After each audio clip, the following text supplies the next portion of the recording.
Hello friends, good morning. Welcome back to another video. कैसे हैं आप लोग? आई होप आप सभी लोग अच्छे होंगे, अपने स्टडी को मज़े में कर रहे होंगे।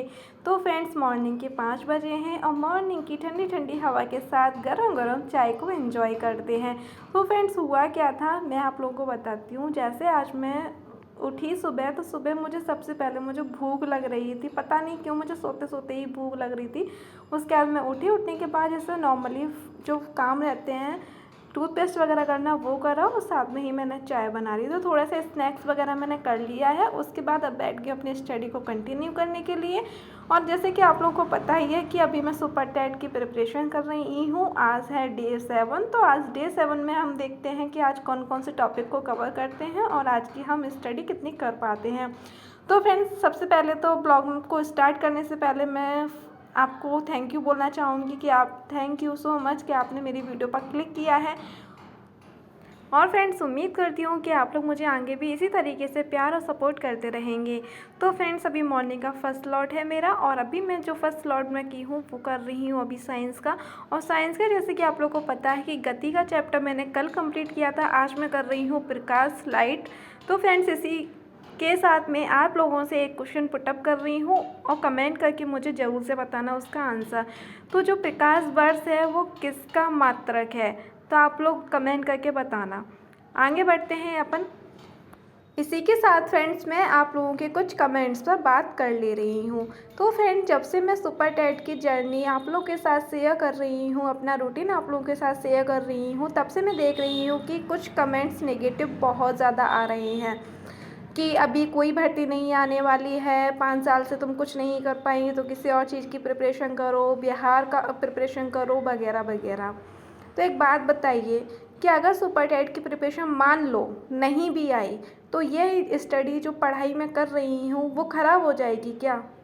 और यही अगर ये मान लो कि अगर मैंने सुपर टेट की प्रिपरेशन नहीं की, है ना, और सडनली आ जाए एग्ज़ाम, पता चले हमें कि 2 महीने बाद एग्ज़ाम है, तो मुझे नहीं लगता कि मैं 2 महीने में उतना अच्छा परफॉर्मेंस कर पाऊँगी।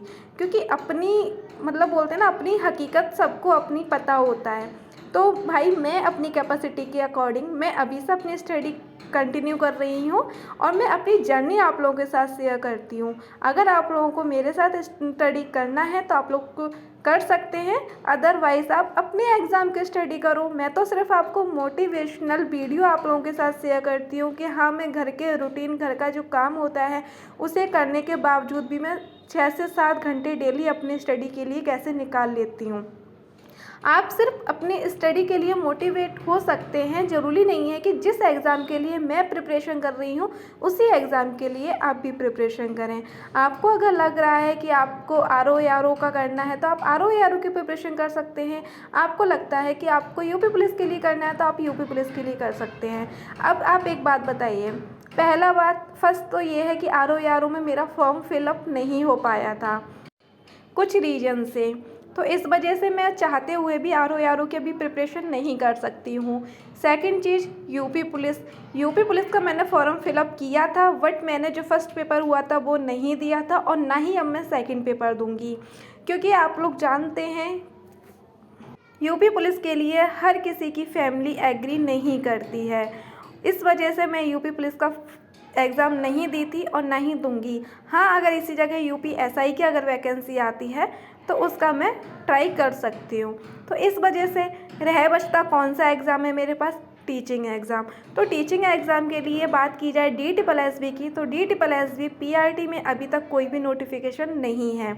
और जैसे जैसे मैं सुपर टेट की प्रिपरेशन कर रही हूँ तो सुपर टेट में भी मैं मैथ पढ़ रही हूँ, GS पढ़ रही हूँ, GS के अंदर भी ज्योग्राफी, हिस्ट्री, साइंस पढ़ रही हूँ मैं, और पॉलिटिकल साइंस, और साथ ही साथ में मैं संविधान पढ़ रही हूँ।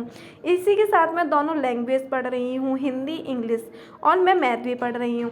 अब आप एक बात बताइए, अगर DSSB का भी एग्ज़ाम चलो मान लिया आ गया, सुपर टेट से पहले, सुपर टेट नहीं आया, DSSB एग्ज़ाम आ गया, तो आप बताइए DSSB में मैथ नहीं आएगा, इंग्लिश नहीं आएगी, हिंदी नहीं आएगी, जीएस नहीं आएगा क्या?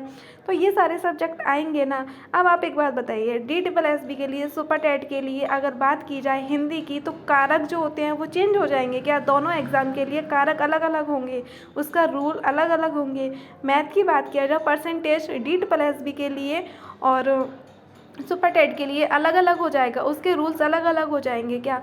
तो भाइयों प्लीज़ नेगेटिव चीज़ों पर ना ध्यान देते हुए आप सिर्फ ये देखिएगा कि मैं किस तरीके से अपने पूरे दिन में से टाइम निकाल रही हूँ और स्टडी कर रही हूँ। आप लोग मुझे देख करके अपने टाइम में से 24 आवर्स में से कैसे आपको टाइम निकालना है, अपना टाइम सेव करना है, अपना टाइम किस तरीके से ख़रीदना है, उस चीज़ को देखें प्लीज़। आई होप आपको समझ में आ गया होगा। अब चलते हैं अपन आगे, कंटिन्यू करते हैं अपनी स्टडी को। तो फ्रेंड्स, जैसे घर के सभी काम होते हैं वो कंप्लीट किए थे दोपहर के, उसके बाद मैं स्टडी करने बैठ गई थी।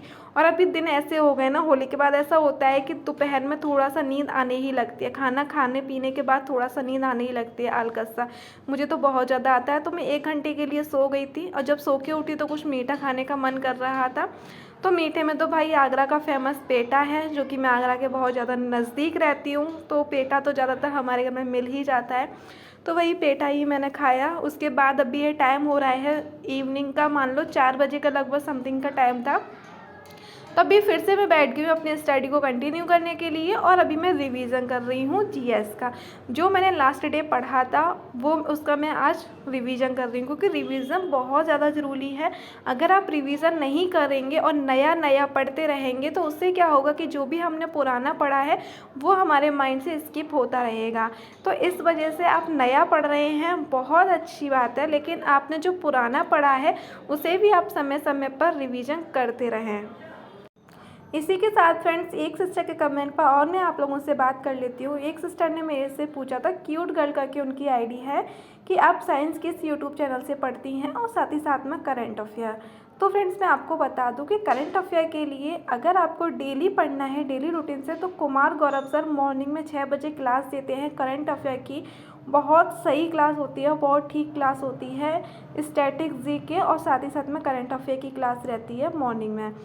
और मुझे लगता है कि कुमार गौरव सर से हर कोई पढ़ा होगा, अगर जो सीरियसली कम्पिटिटिव स्टूडेंट होगा तो। और फ्रेंड्स, इसी के साथ सेकंड बात कर ली जाए, अगर आप मंथली करंट अफेयर देखना चाहती हैं तो मंथली आप टारगेट विद आलोक के जो रवि तिवारी सर हैं वो कराते हैं, आप वहाँ से भी कर सकते हैं। रट लो करके श्रृंखला आती है उनकी, काफ़ी बेस्ट रहती है, काफ़ी ठीक रहती है। इसी के साथ फ्रेंड्स, आज का ब्लॉग मैं एंड कर रही हूँ। उम्मीद करती हूँ कि आज की वीडियो आपको पसंद आई होगी। ब्लॉग पसंद आए तो प्लीज़ वीडियो को लाइक, चैनल को सब्सक्राइब